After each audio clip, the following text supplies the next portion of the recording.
So Lesley, tell me, what is change management? Well, I might start actually by saying what it's not. So change management is not project management. It's not just about process or milestones or reporting. Change management is about the suite of activities, capabilities and experience we bring together to help people transition through change within organisations. We believe very firmly that it's about helping people build both capability and confidence to be able to sustain the change and then do more themselves in future. Mark, we hear a lot that organisations are worried about whether they can actually deliver change. How do you assess the readiness of an organisation to change and to change well? Yeah, on one hand it's quite difficult, on the other hand it's actually dead easy. As experienced and skilled consultants, you can often walk into an organisation, get a sense of the place, to know how easy or difficult it's going to be to effect some change. But on the other hand, actually it's really quite simple and straightforward, we think, where we tend to focus on three areas. So one of them is understanding, the other is on communication, and the other is on capability. So is there a sense that the organisation is taking the time to understand what the impact of that change is going to have to be on the organisation? And actually people in the organisation, do they really understand why the change is happening? If that understanding hasn't been taking place in the lead up to the change, the chances are it's not going to perform as you'd expect it to do. Communication, we look at communication. How typically does the organisation communicate with members of staff across the organisation? Because it's them that are going to affect the change. So is the communication a kind of once and done and don't know why people didn't get it? Or is it a regular communication and cadence of communication, two-way communication, lots of listening in the organisation, lots of checking that people have understood? It's amazing how many times in an organisation going through a change that people don't understand why it's going through it, so that has a big problem. And then the third area is just on, actually, what's the ability of the organisation and the people within it? So are they clear what the impact of the change is going to be? Are they clear on what new things they might need to use, whether it's a new process, a new piece of technology, a new management structure? And then are they clear on how they need to develop their own capabilities? If those simple questions haven't even been asked, the chances of that change being successful are limited. So we would go in and start digging around and looking at some of those three areas. It's a bit more scientific than that, but those three areas, that's probably the kind of crux of it. So what are some of the common challenges that you find when we're working with clients? I think, well, there are loads. That's the first thing to say, right? Every change programme is going to have challenges. But I think I'll boil it down to four if I can remember them. And I think the first one is capacity. So people always underestimate how much time and effort it takes to deliver change well. So make sure you've got the capacity to do it while you're still doing the day job. That's really important. The second one is capability, and I think people conflate those two things sometimes by thinking capacity and capability are interchangeable, and they're not. And so what we always say to people is, have you got capability and experienced people who've delivered change before? So do they have the scars of that experience that they can bring and make it easier the next time? The third one is around mismanaging expectations. So I think we start change programmes assuming we can deliver the world in a very short period of time. And we forget the first two. We forget that we might not have the capacity and we might not have the capability. So what happens is you end up with people who are either disappointed or a solution that doesn't quite meet the original brief. So taking the time to really be clear on the scope and be clear on the expectations would solve one of the biggest challenges. And then finally, it's around communication. I don't know how often I could say it, but there is not enough times that you can talk to people about what it is they're going through. So how does the change make you feel? How is it changing you and your job role? How can you engage and support? You just can't communicate enough, and most change programmes don't do it as much as they should.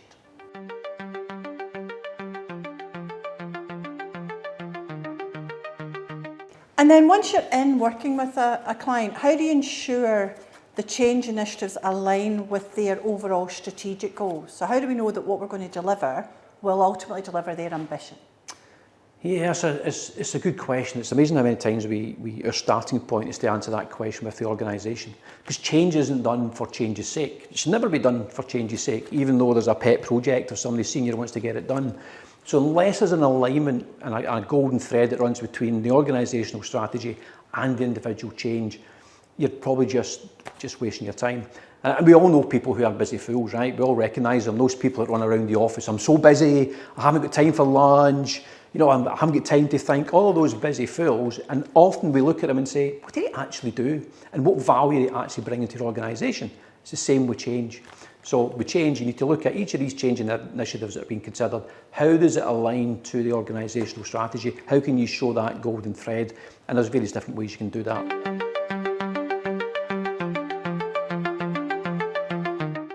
So what can we actually do to support leaders through this change process?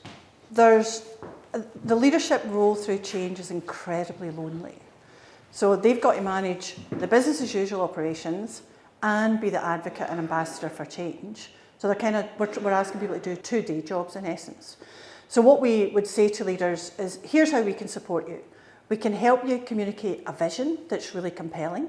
So let's get really clear around what the ultimate end game is and help you track towards that at a pace and in a way that's sympathetic to the organisation but still ambitious and bold. That's the first thing, is helping them do that. Then what we need to do is make sure that they've got the capacity to be the advocate, ambassador, leader for that change. So do they have the skills, both personally and collectively as an executive team, to do that? And then finally, and this is the part that most people forget, that's a really lonely place to be.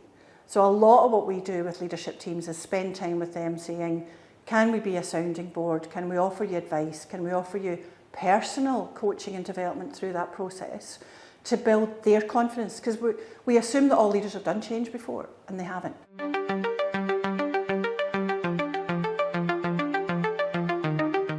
And what best practice would you recommend for organisations if they want to improve how they deliver change management?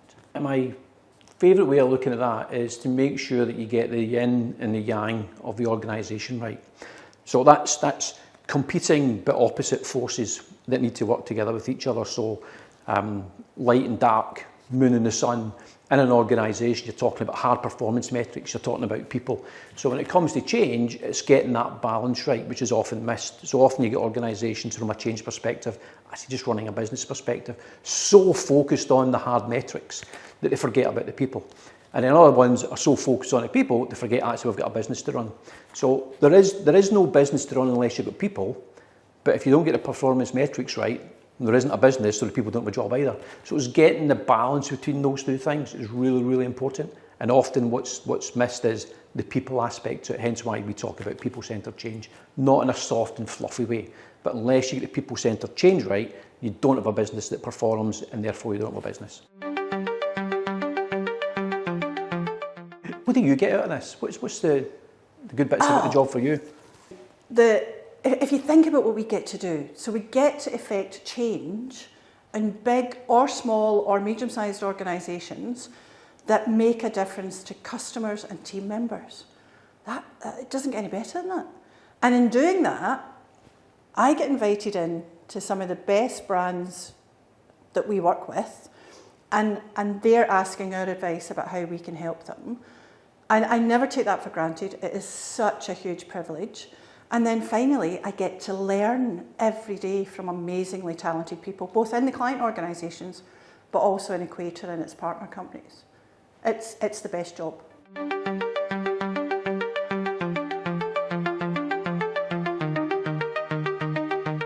It's very clear, Mark, that you're hugely passionate about what you do. What's the most rewarding part of your job? I think it's the jobs where you go in and you can actually see a difference being made. There's lots of work that I've done over the years where you kind of do work, you know it's good work in a local area, but you don't actually see the impact of that change. But when you can see where a company started, where a company got to, it's really rewarding. But more importantly, it's where the person that we're working with, or the team we're working with, where they've started, where they've got to, the language they're starting to use, the actions they're starting to create, the mindset they're starting to use. That's just massive, where you can walk out of an organisation and leave them in a much better place than it was before you started.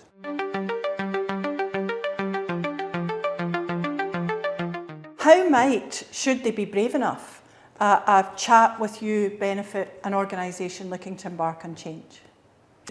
At one level, it's always good to talk in a safe environment. So many leaders of change initiatives, they're the leaders, they're the ones that are leading the way. They find it difficult to open up, to share, to show their vulnerabilities. And so just having a safe environment sometimes, that in itself is a good and positive thing, and we do lots of that just informally. Even in those conversations, that they just validate that the plan they were planning to fulfil is right. Just having that sounding board from people who've got lots of experience, lots of scars of doing this stuff for many, many years, is just having that, okay, I've tested it out, I feel as if I'm on the right path. And that is brilliant, you don't need their help. But that engagement, we do that over coffee many, many times. But actually, the safest thing actually is you may stop yourself being one of the 70%. And the 70% is, we all know from the statistics that 70% of large transformation initiatives underperform and don't give the value. And they don't give the value because they don't take the approach that we're talking about, which is people-centred change. It would be great if people watch that video, Mark, and say, Equator has got amazing change management capability. We need to give them a buzz. That would be awesome. Especially if they said, actually, we didn't realise Equator had all that change management capability, because what we know them for is a brilliant digital work that they do. And this is about getting value from even more value from the digital work that they do. Exactly. Going beyond. Going beyond. That's what we want. Okay. See, that was a short amount of time to get so much packed into it. But hopefully you got something from listening to that. We'd love to have a chat with you. Just pick up the phone. Thank you for watching. Call here. You're right. It was going so fast.